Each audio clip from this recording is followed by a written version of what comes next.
Today on Mother Mayhem. By challenging your automatic assumptions, Olivia, you are going to break that cycle, that habit of reaching toward your own fears instead of responding to your wife's reality.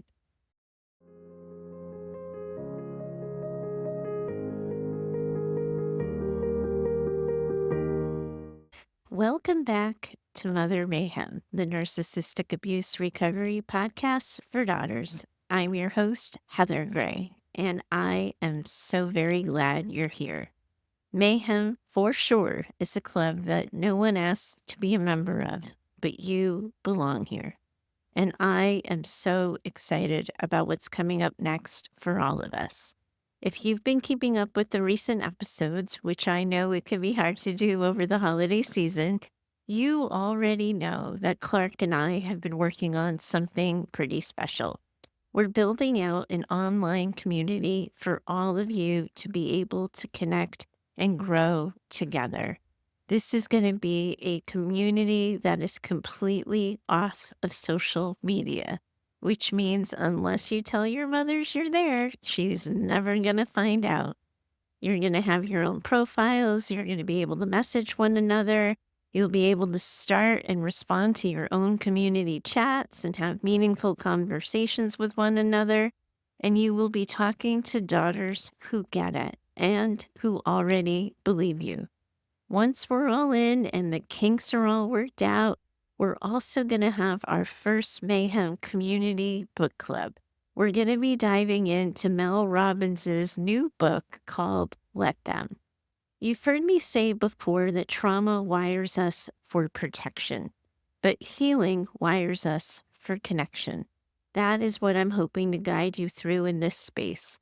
Genuine healing from your childhood trauma and the experience of being parented by a narcissistic or emotionally limited mom. I really believe that community is the missing piece for healing.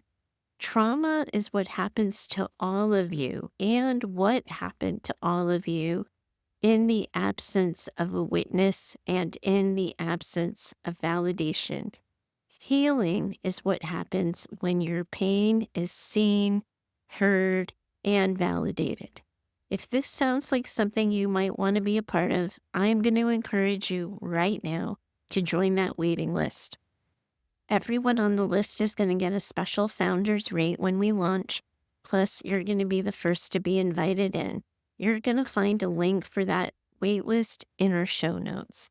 It's about community, connection, conversation. You're going to be hearing me talk about these things a lot in the coming year because honestly, I believe that they're the defining difference between those who heal and those who stay stuck in their pain for longer than they have to.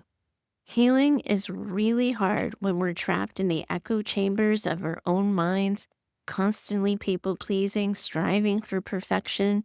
And let's be real together for a second. Connection, attachment, and relationships, those are obviously going to feel really sticky for so many of you listening. But for so many of you, open conversation and mutual connection also feels vulnerable. And for some of you, it's going to be downright terrifying. And it can seem like you're trying to catch up and make for lost time. And if you didn't have the space to learn how to navigate all of those things as a kid, it's really easy to feel like you're behind the 8 ball. Attachment and connection and relationships, those are the really vulnerable areas that can come with healing. And I know they can get overwhelming for so many of you. They're vulnerable for today's listener. Today, I get to introduce you to Olivia. And I have totally named you after Olivia Pope on Scandal. Now, admittedly, I had to stop and think about this choice for a hot second because Olivia on Scandal, well, those of you who watched and followed along, we know she did some pretty dastardly things. And I didn't want our letter writer thinking that I was making that kind of comparison. But also, Olivia Pope was known for saying, "It's handled." She always took care of things and she always took care of her people. And she loved her people fiercely, but they didn't always know it because she was so busy taking care of the details that she didn't always take care of the connection of the actual relationships that she was having. That's the part that was hard for her. She just wanted the people in her life to see how much she cared and how much she did. And in a lot of ways, that was her love language. And I think our listener for today's show might relate to that a whole heck of a lot. So here's Olivia's letter, and then I'll find you all on the other side. Hi, Heather. Thank you so much for the Mayhem community. It has been a port in the storm. I have a question I haven't heard addressed on the podcast. How do I learn to show care for my wife, I'm gay, and my young family? This sounds ridiculous, but I'm realizing that I struggle with this because I was not fully cared for as a child. For instance, after a lifetime of eating whatever was served and not being allowed to have an opinion, it never occurred to me to expect to be fed when arriving at someone's home, or to cook for my own family with attention to who enjoys what kind of food. Until I noticed that my wife's mom cooks food she knows we will like when our family travels to visit her. It took me years to learn to treat my daughter's body with more care. For instance, simply by going slowly when brushing her curls instead of just yanking a comb through her tangles after a shower. Because I was not taught to care for my own body in any kind of slow or thoughtful way. I'm ashamed to admit that I used to think my daughter's tears were insincere because my own tears were often dismissed as fake. As a parent, I excel at following a checklist. For instance, getting all the needed school supplies. But I struggle to recognize and respond to how my kids are actually feeling. My partner often notices me projecting my anxiety onto the kids rather than reading their cues to figure out what they actually want help with. As a wife, I often want to please my partner and I'm hypervigilant about certain things. She once got frustrated about dirty sponges, so I should check if the sponge is clean. But I have trouble remembering to ask her about her day and to listen without springing into action if she expresses any kind of negative feelings. I also struggle to share my own feelings in a vulnerable way. I'm more likely to think my wife is probably mad at me, so I should just wipe down the counter and stay out of her way. A sentiment I felt as a perfectionist, people pleasing child with an emotionally immature and volatile mom. Then to say, hey, I'm feeling a bit anxious and would love to connect. Would you like to sit outside with me after we put the kids to bed? My wife often tells me she feels like I don't see her clearly or that I care about her. Yikes. The last piece of the puzzle is that I only struggle with these blocks at home. As a friend and as a colleague, I find it easy to be empathic and caring and love asking many people I work with about their feelings. It's only when it comes to the people closest to me, my nuclear family, that I find myself struggling. On a positive note, realizing I was raised by an emotionally immature mom has made a transformative difference in the way that I parent. I'm more caring and receptive to my kids than I've ever been, and I find I can feel a fuller life for each of them now that I see them as complete, separate, delightfully weird little people rather than as difficult extensions of myself. I project my own anxieties onto them. This is, in part, what has given me the courage to ask this question. How can I continue to learn to show care, real care that comes from empathy rather than fear for my children and, more importantly, my partner? Thank you. Oh, Olivia, thank you so much for being that vulnerable. That was an incredibly vulnerable share. And I really have to applaud you for saying the hard things out loud here.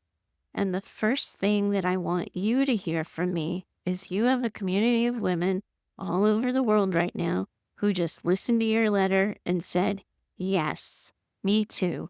This is all so very hard for me too. And of course it is. Y'all never learned how to do it. I can hear in your letter that Wise Mind is already on the scene and you're really starting to understand what's what and that you're able to connect the dots between the struggles you're having and why you're having them. You all have already heard me talk some about attachment and its role in recovery for several episodes, so I'm not going to dive into all of that again today. But if any of you need a refresher, feel free to check out episode 4, episode 34, or episode 60 and 61, where we explored attachment, especially in the context of mothering as daughters of narcissistic mothers. For today's conversation, though, I'm just going to offer a quick reminder without venturing too deep into that particular rabbit hole. Here's what we know. Attachment is the foundation of how you all connect with others. And for those of you who grew up with an emotionally immature or narcissistic mom, your early relationships were filled with inconsistency and disconnection. As a result, you often struggle to trust yourselves or other people when you're in close relationships as adults. And here's the good thing about this, it starts to get easier and healing becomes possible once you start recognizing those patterns and learning how to create safer, more secure connections, both with yourselves, that better relationship with yourself that you always hear me talking about, and with the people you love. Now, here's a moment when we have to expand the conversation and bring your nervous systems into the mix. Because without a doubt, your nervous systems are playing a really big role in all of this. Your nervous system is it's like a built-in alarm system. It is constantly scanning for safety or danger. That is its one job. So, when you've grown up with emotional neglect or the unpredictability, your nervous system learns to stay on high alert. And that makes it really hard to feel safe when you're in close relationships, even when there isn't any kind of immediate threat. So, understanding and calming your nervous system is key to healing and building those secure, trusting, safe connections that you're so craving. Your nervous system doesn't just react to what's happening in your own body, it also picks up on and responds to the energy of everyone around you. So, if you grew up in a home when things felt really unpredictable or emotionally charged, your nervous system became very attuned to detecting the cues from others, whether they were safe or whether they were threatening. And this can lead to a cycle where you're constantly reacting to other people's nervous systems, often without even realizing it. It's like your body's always trying to read the room. And sometimes that ends up meaning overreacting to things that aren't actually dangerous. Healing is going to mean learning how to calm your own nervous system so you can respond to others in a more grounded way rather than reacting out of that fear or out of your past experiences. And Olivia, this is why everything you shared is so understandable for me. And I am so grateful to you for saying this hard part out loud for everyone here in the Mayhem community because they need to hear this too. This is why it is often easier for you to read the room when you're at work or when you're with friends rather than when you're at home. In those settings, your nervous system is on high alert, but you're also able to keep a bit of the distance from the emotional dynamics at play. So that ends up meaning that you're better able to assess the cues of everyone around the room without any kind of deep emotional attachment that you tend to experience more with your family. At home, especially with your partner and your kids, there's more emotional investment, which means your nervous system is going to be more easily triggered. When you're deeply connected to someone, their emotional state, and perhaps feeling like a direct reflection of you. And that can make it harder to respond calmly or objectively. This is why it's often going to feel like you're reacting to your loved ones instead of actually connecting with them. But the good news here is you already have that awareness. You're already on it, Olivia. You're already changing and you're already doing the work. By noticing when your nervous system is triggered, whether it's with your wife or your kids, you're going to be able to shift from reacting out of those old patterns to responding in that more grounded way. And by grounded, I mean rooted in the present, in what's happening right now, not in the past or not what might happen in the future, in the right now. We can teach your brain that this is not that. It isn't, Olivia, that you don't have empathy or that you don't care about the emotional lives and experiences of your family. It's that their feelings don't always register for you as emergent to your nervous system. They don't read as emergency. They don't feel like the priority because your trauma brain is on the case already scanning for bigger threats than their little old feelings. Your task here is to teach your nervous system to stand down a bit, to stop scanning for danger, to move out of that fight or flight mode, and then to tune into what's happening in the here and now. So that helps you see the house isn't on fire. No one is dying. And quite frankly, the world isn't ending because of a dirty sponge left in the sink. Olivia, this is going to mean tuning into the fact that all of this is happening because you want a different kind of connection with your family. You don't want to be so incredibly wired for crisis. You want to understand them better. And that's why this is such important work and why you asked such important questions here today. Don't look too closely at this. I wouldn't want to make you nervous or anything. But this right here, Olivia, is empathy. This isn't necessarily about learning to be more empathic for you, although I do know that that's a struggle for you, and I don't want to be condescending or minimize your struggle with that. I am going to offer you some concrete strategies a little bit later in our discussion to help you strengthen that muscle for yourself a little bit. But now, our first step here is actually just going to be about giving yourself permission to be empathic. We're going to have to remind your trauma brain that it's okay, that you've got this, that all of this is happening because you are in wise mind, you are in control, and you are choosing to love your family differently.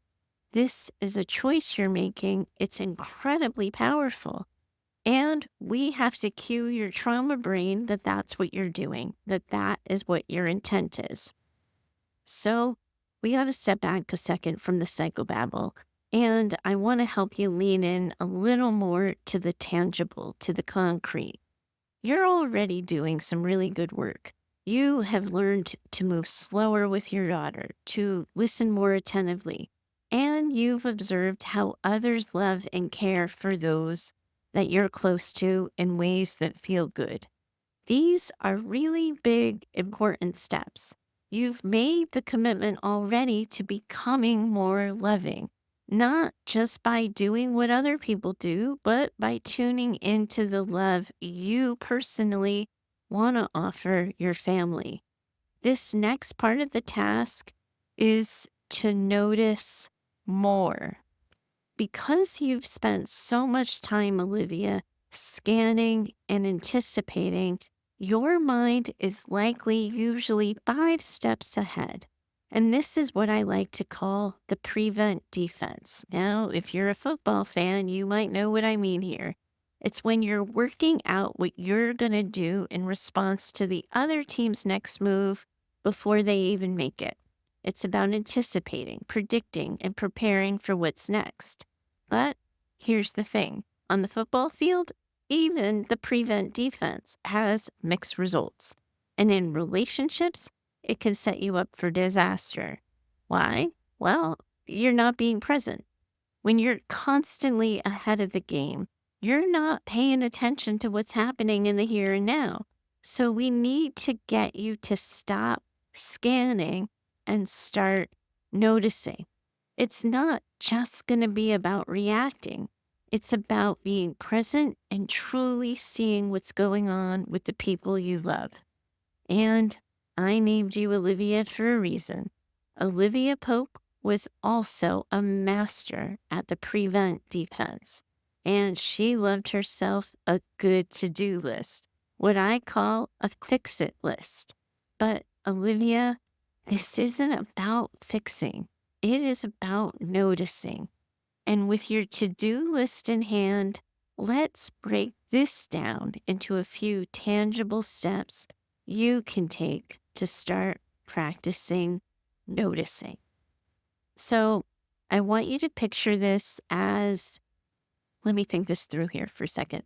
I want you to think about this as a daily practice, something simple and small that you can fit into your life.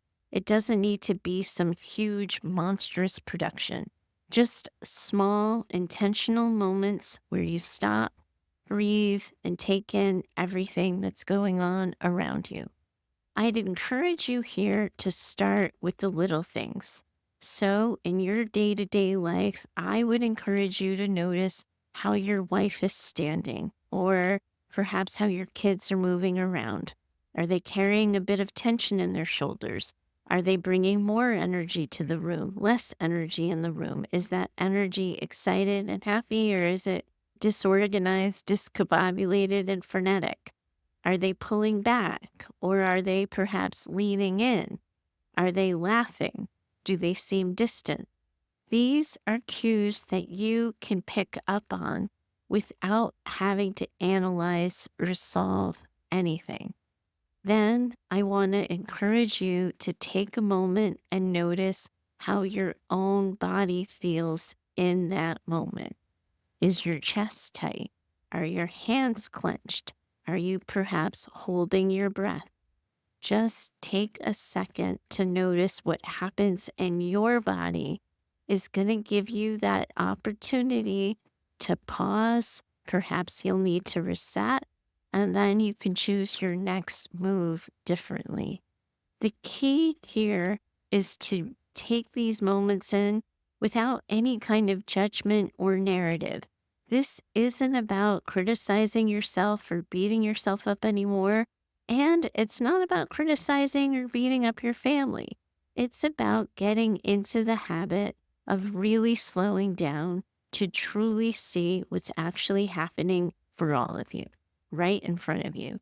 And a few seconds of just noticing can sometimes shift you from that prevent defense mode into something more grounded, into something that's more aware of the present.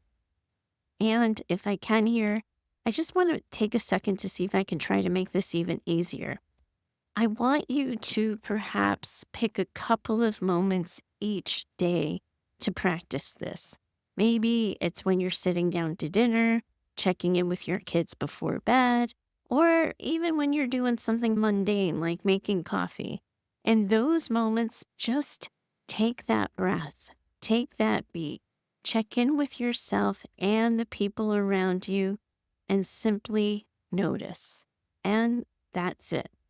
And as you continue this practice, you're going to start to build a more connected way of being with your family. It's not going to be about getting it right every time. It's going to be about starting small and staying consistent. And here's the thing. One of the things I hear a lot from daughters, in fact, I just heard it yesterday. A daughter sent me a DM on Instagram about this exact same thing. You daughters often end up finding yourselves feeling bad for bringing your own trauma drama into your families because it's something that your mother created, but now suddenly your families have to deal with it.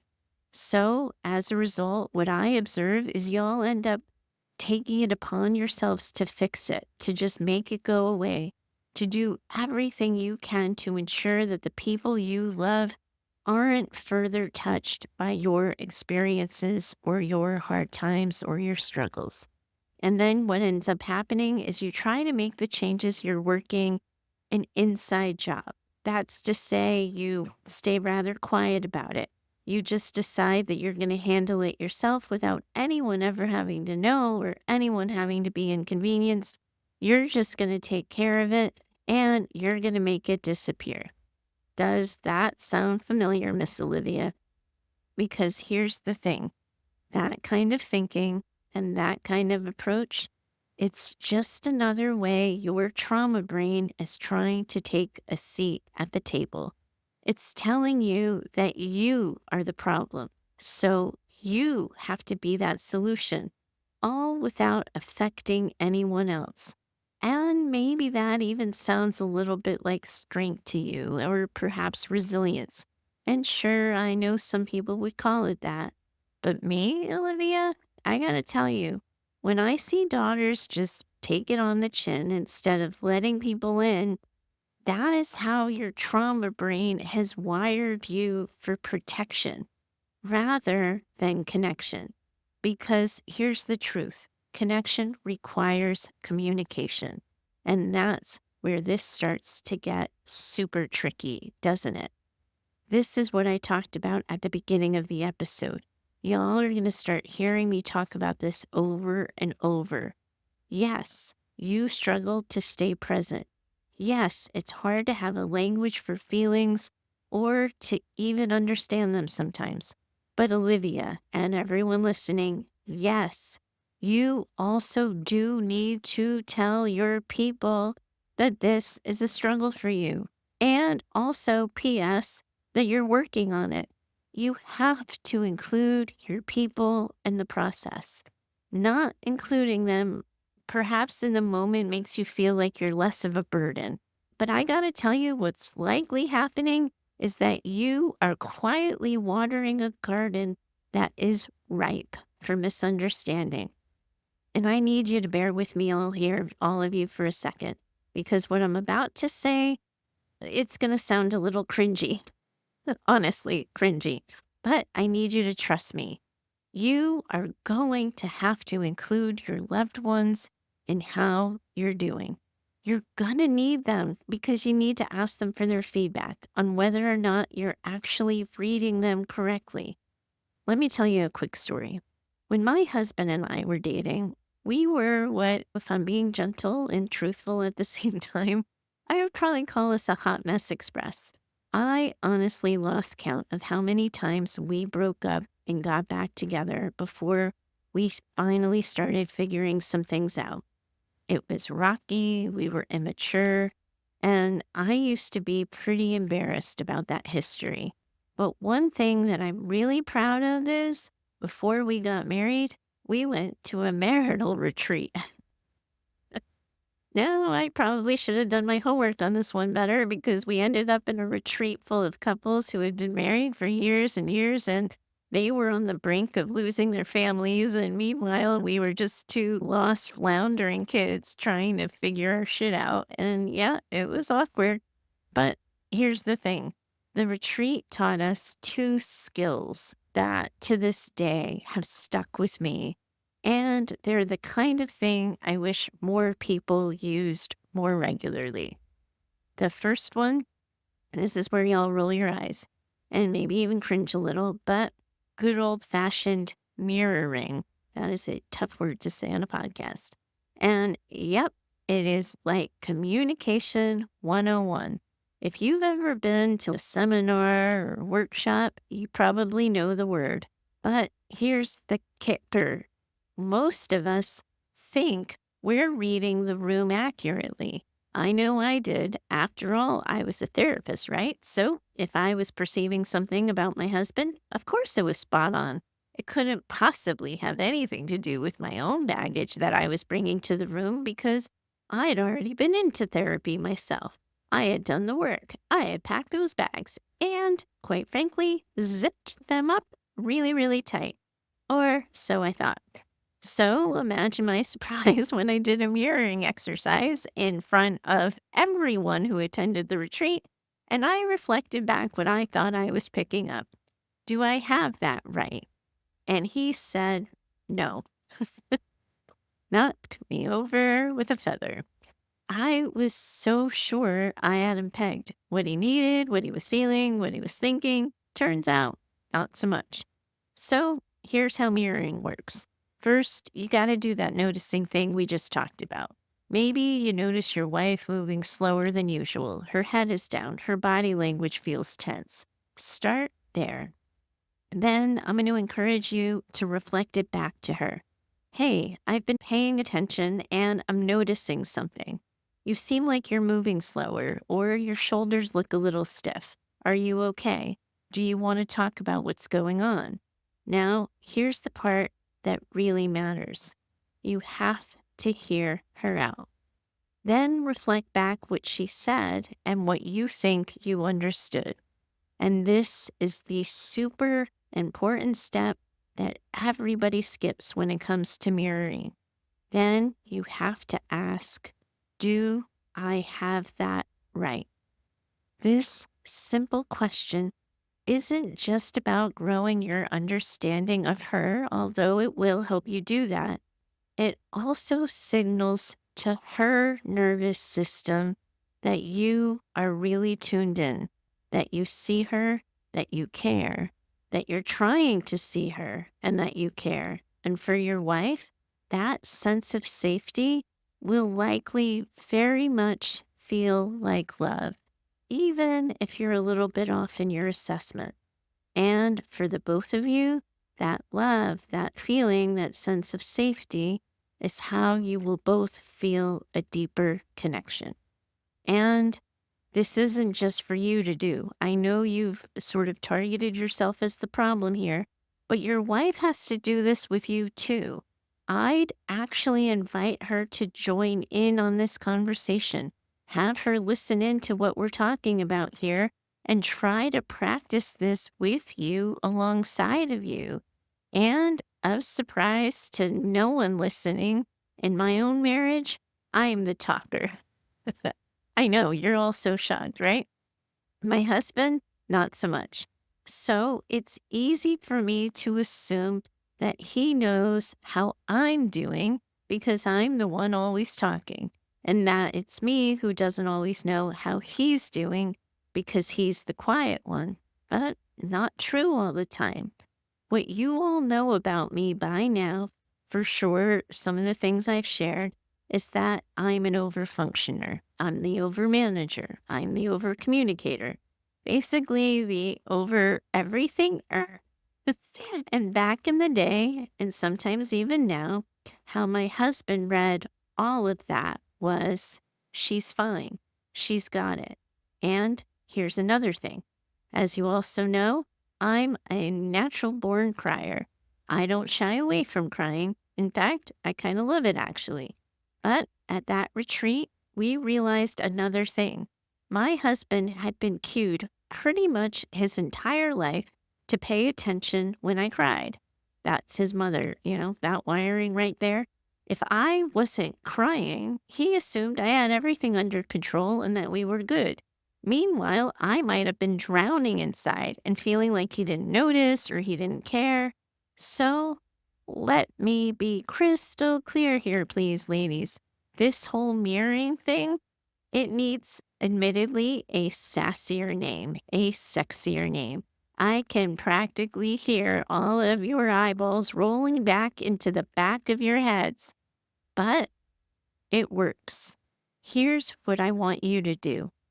Be honest, be clear, be matter of fact with your people. Say something like, I'm trying to get better at this. Can I reflect back what I'm seeing and understanding? Can you tell me if I've got this right? Now, what I just said immediately, you all, warning label attached here. You do not do this with your mothers. This is not a safe exercise to do with your mothers. This is an exercise for your people, your safe people, the people who are safe to make a mistake with.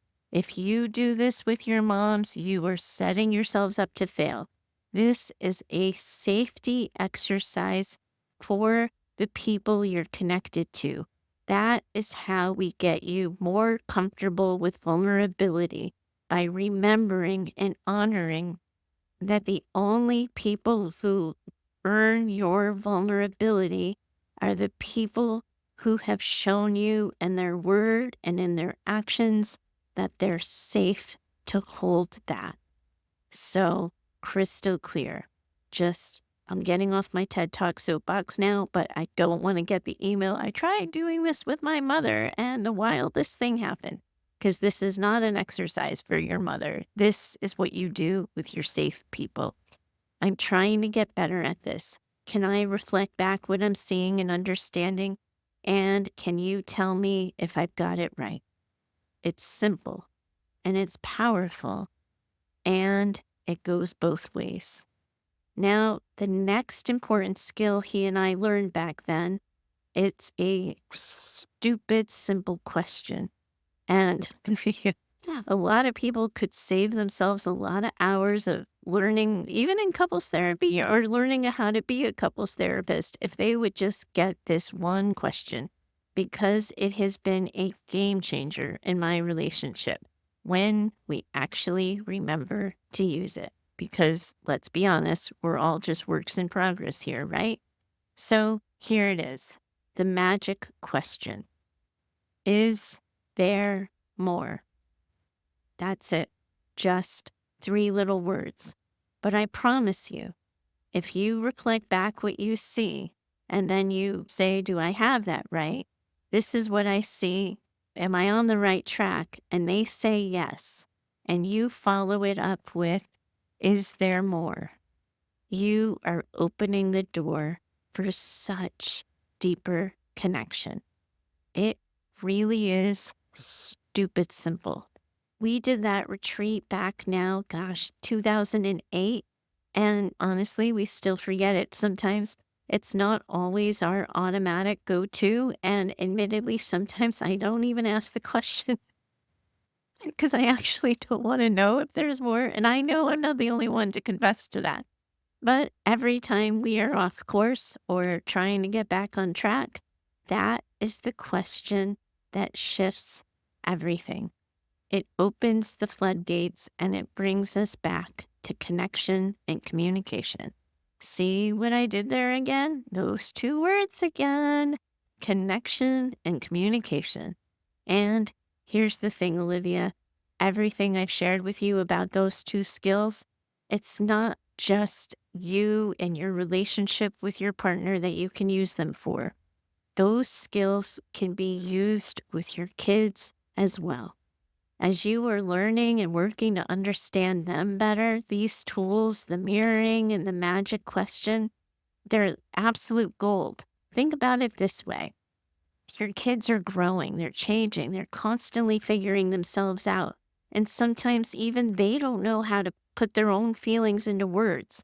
When you practice reflecting back what you're seeing or what you're hearing, hey, I noticed you're being really quiet today. Are you feeling okay? Do I have that right?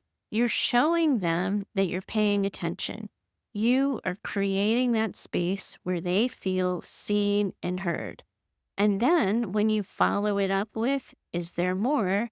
You're giving them permission to share more, to dig deeper, and to feel safe doing it.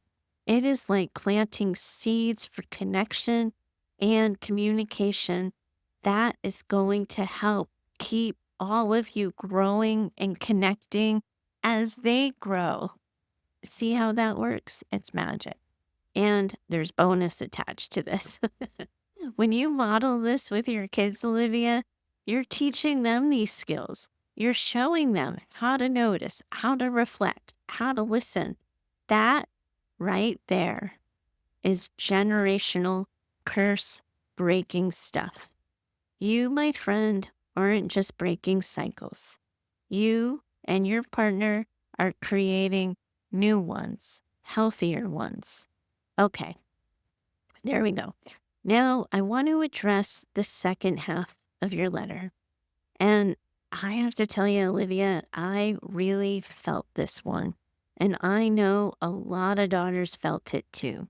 Hearing that kind of feedback from your wife, that she doesn't feel seen by you when you're obviously holding the very best intentions to see her by anticipating her every need. Well, I gotta tell you, that makes a lot of sense to me. It takes an incredible amount of self awareness to notice that you're in these patterns, and you've already done a good chunk of work in connecting them to your past. That isn't easy, and it is certainly no small thing. So, I want to work with you a little bit to unpack it together. When you say you're hypervigilant about the little things like cleaning the sponge, wiping down the counter, it is clear that you are trying to do something to fix or prevent a perceived problem. And that instinct you have, of course, it makes total sense. Growing up with a volatile or an emotionally immature mom, you likely learned that keeping everything just right was the absolute best way to avoid conflict or chaos. And it became your way of staying safe. But here's this thing, that same hypervigilance that helped you survive back then, it might actually be part of what's keeping you and your wife at arm's length from one another right now. By focusing on the sponge or the counter instead of what's actually going on, you were doing that default thing to action instead of connection. And those actions with you and your intention, they might look like you care. What your wife is telling you and what you're hearing from her that she craves the most is you. She wants to feel your presence, to know that you see her clearly, and to feel safe sharing her world with you. So, how do we get you to shift from fixing it to connecting with her? We start small, and, my friend, we get brave. You already said it yourself.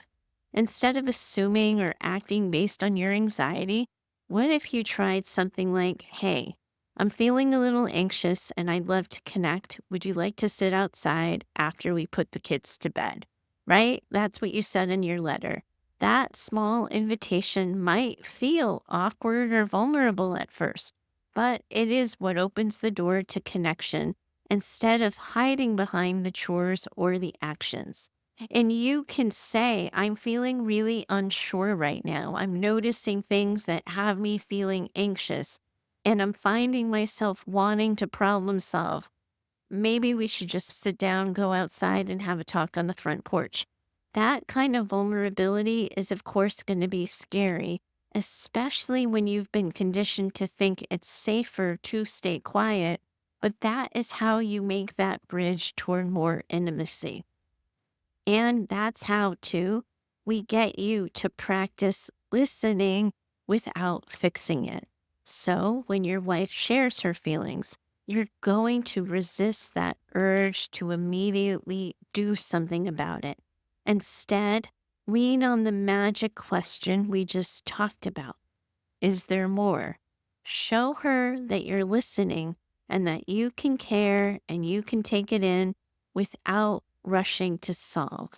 Sometimes that is the greatest gift we can give someone, our presence and our patience.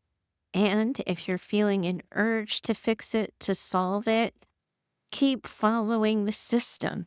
Say, I'm feeling an urge to just go and fix this because I don't want you to feel X or Y anymore. Is that something that would be helpful? Because she might say, oh my God, yes, please, if you know how to fix this, fix it by all means. And then you're in that permission based connection. That's going to feel safer for both of you. She's going to see that her need is met and it prevents further disconnection because you're not going to take action if she says to you, no, I just want to continue sitting on the front porch together. Just hold my hand. We'll figure out how to solve this later.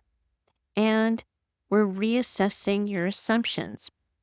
Your instinct here is to think she's probably mad at me. And then you retreat either away from her because you don't want to bother her anymore, or you end up retreating into action. You're wiping down the counter.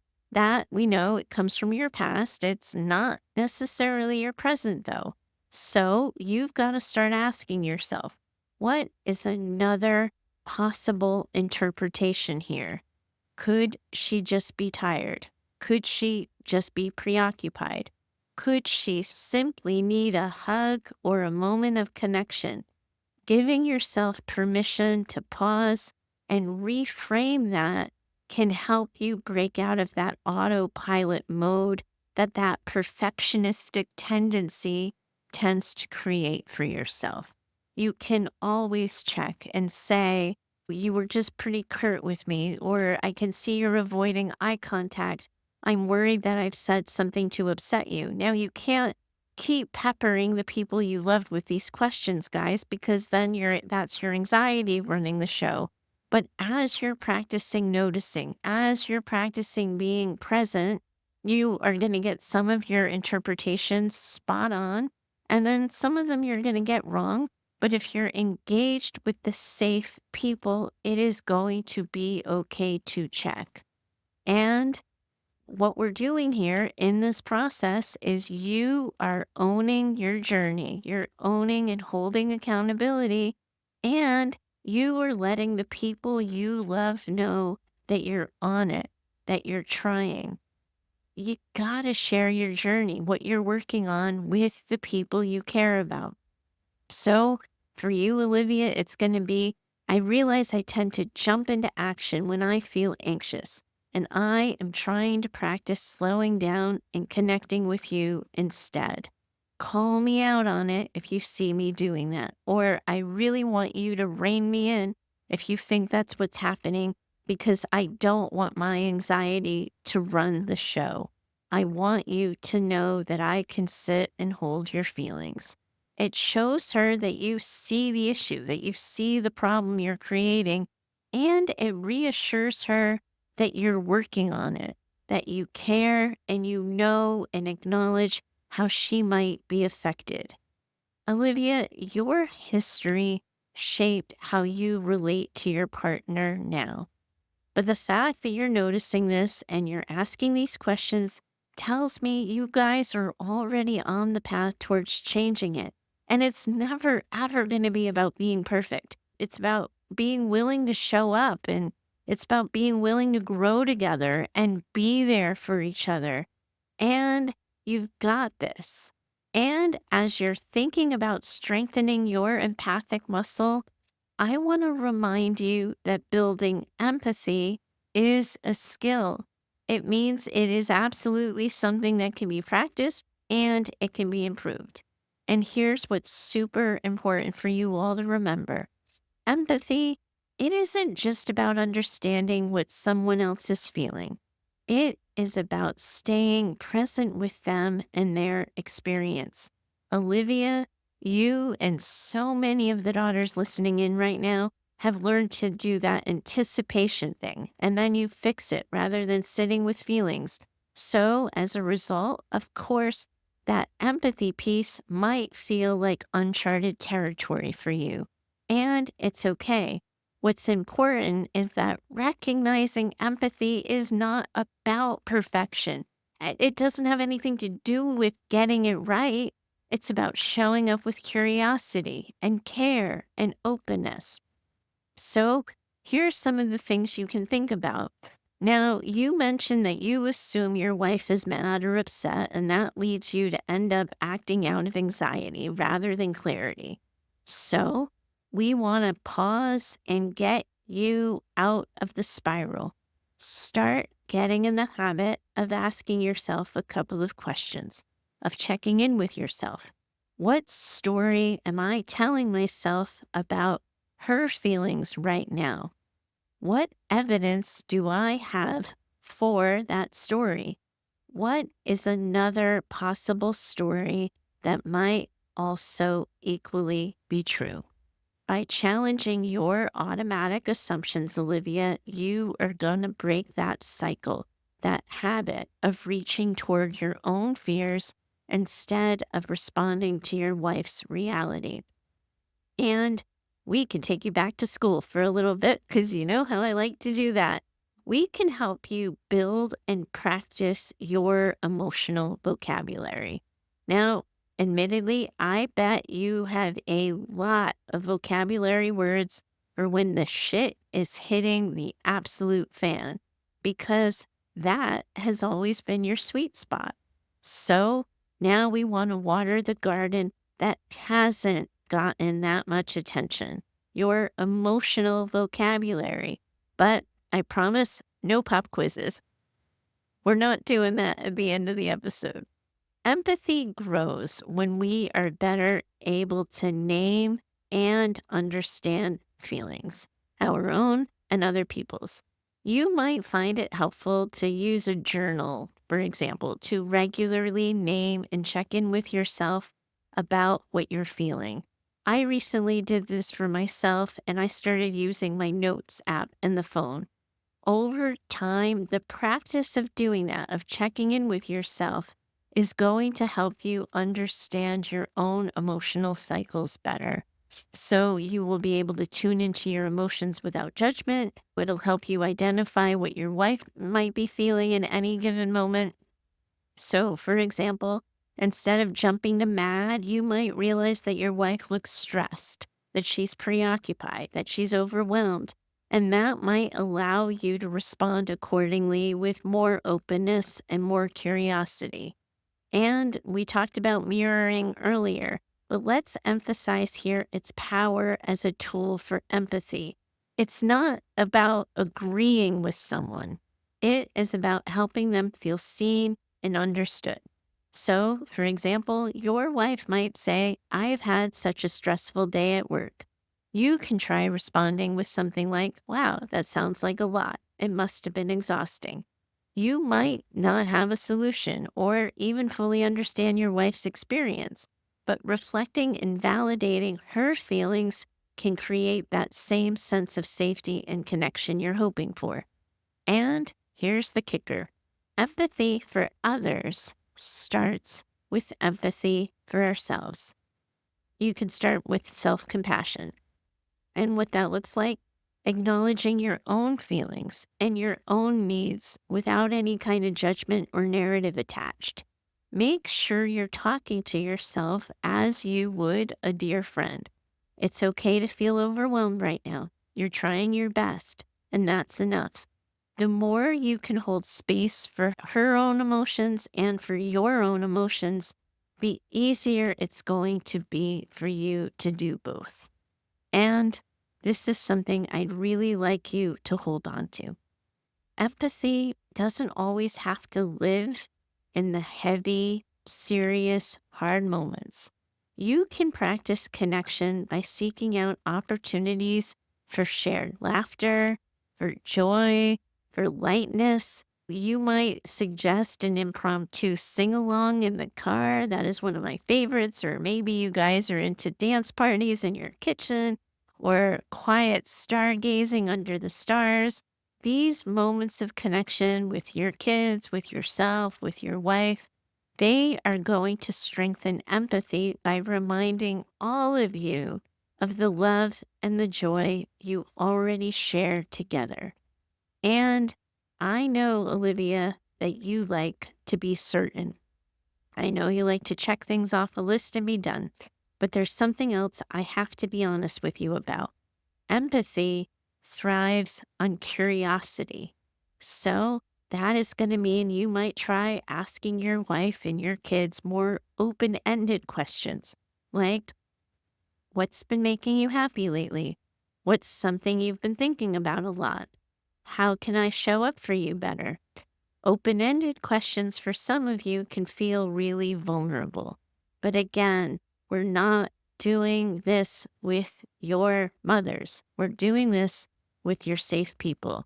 These are the kinds of questions that invite deeper understanding and will help you practice seeing your wife, seeing your kids, for everyone else listening, your loved ones, as whole, complex people. Empathy isn't about getting everything right or reading the people you love perfectly every time. It's about showing up, staying present, and quite frankly, it's about being willing to be wrong and be willing to learn.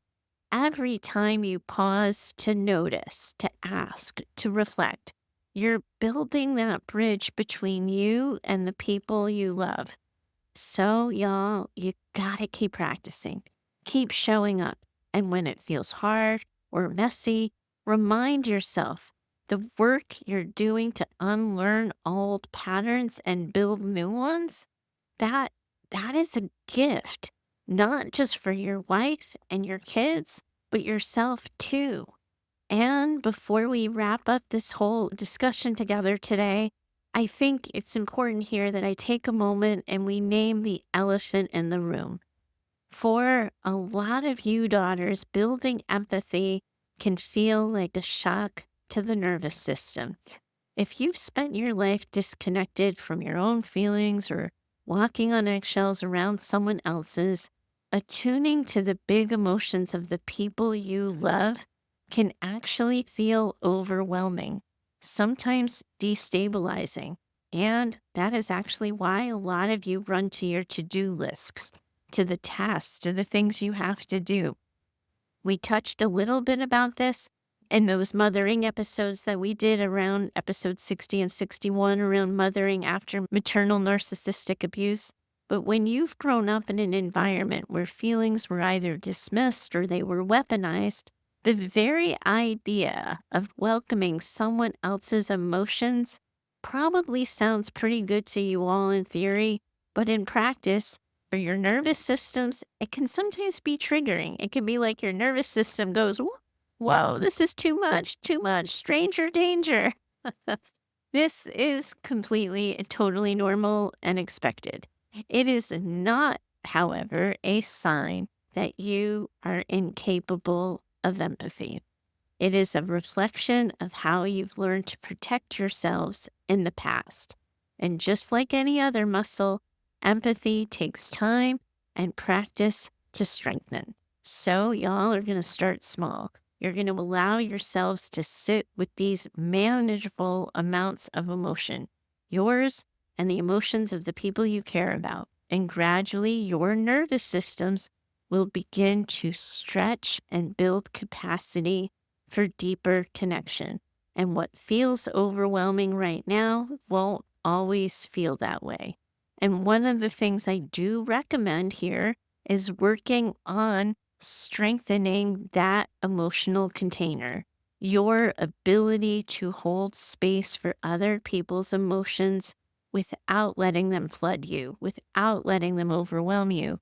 When you are attuned to someone else's feelings, you're not supposed to carry those feelings as your own. But all of you people pleasers, all of you people who like to-do lists, might end up thinking, oh, my wife is sad, mad, scared. Let me just pick that up and bring it with me on my way. No, not so much, my friends. It is about being able to listen, validate, empathize, while keeping your own emotional boundaries intact. When I'm practicing this with myself and with other people, I like to encourage myself and I encourage others listening in here. I like to picture a wall behind the mirror that I am holding up. So, as you can know, I hear a lot of stories every day. So, I imagine myself reflecting the other person's experience. But behind that mirror is a wall that only I can see that prevents me from taking ownership of their feelings. This allows me to see the other person, to understand the other person, but I don't take on their emotions. I'm not blocking myself from feeling my own feelings. Those are mine. I'm entitled to them. But I don't carry the emotional load of others. It's my job to be aware of their feelings, to reflect back what I'm hearing, to offer support and encouragement, but it is not my job to rescue them. So I can show up fully, I can listen deeply, and I can offer comfort without being emotionally overwhelmed. So, to build this for yourselves, you can start by practicing those grounding techniques, breathing exercises, mindfulness that will help you stay anchored when those strong emotions arise.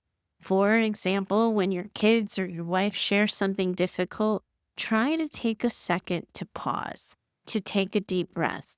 And I want you to remind yourself this is their feeling, not mine. I'm here to listen, not to fix it. And I can feel my own feelings without taking theirs on. Over time, as you start to get more comfortable holding space for other people, you're going to notice that your emotional container starts to expand. You'll become better at navigating that delicate balance of being there for someone while still protecting your own emotional well being. And this is like a journey that you're on, but it is incredibly empowering to yourself as you learn to stay present without getting overwhelmed by the experiences of everyone around you. And I know that these aren't easy questions for you to ask. And what you put out here, Olivia, I'm so impressed with your bravery, with your vulnerability, and you may not think it yet. In fact, I imagine you don't. But the vulnerability you shared in this letter leads me to think that vulnerability just may very well be your superpower. I know you're all of you, navigating some really incredibly tough challenges right now. That's why Clark and I are building a Mayhem Daughters community. So you don't have to carry it alone. Tuesday group, well, that's still going. It has been nothing short of transformative and magic. We're keeping it going because I really do believe it's the healing you deserve. What truly makes it powerful is this community. All of you women who get it, who already believe one another, and who are already there with you in the moment. Being surrounded by others who understand, where you can speak your truth and receive support in real time, well, that's what's going to heal you. This isn't ever just going to be about getting through. It's about being seen, being heard, and held by a group that gets it. That is where the magic is going to happen. That is where the healing happens. When we open our community's doors, it will be to support you and the ways that help you make lasting change. You deserve to be seen, to take up space, to feel better. And if you are ready for that kind of support, I want you to head over to the show notes, get on our wait list, grab the link, and sign up for Tuesday group. All of you are in this community of women around the world who are in this with you. And I, for sure, most definitely, am in it with you too. Bye for now. I do hope you enjoyed today's conversation. If you have a question you'd like me to consider for the show, please do email me over at heather@daughtersnpd.com. You are always welcome to share your story or questions by recording yourself using the voice app on your phone. For best recording quality, please do record directly into your phone without using headphones or Bluetooth speakers. We're building an incredible community as well over on Instagram, and I'd love to see you over there too. You can find us at Daughters NPD. Lastly, if you love what you've been hearing here on Mayhem and have found the show helpful in your own trauma recovery, please do consider becoming a Mother Mayhem sponsor by purchasing simple scripts for saying hard things. It's a resource I created that provides the right words for the hard conversations, and it covers life, love, and work. You'll find a link for that in the show notes. If you know another woman who needs this conversation in her life, please do share the show with her. Your reviews and social shares help spread the word, and I hope you'll consider doing so. Special thanks to Heather Clark for editing the show. She's in my head and knows what I meant to say when the words come out backwards. Thanks so much for your time today. As always, I'm in it with you. Bye for now.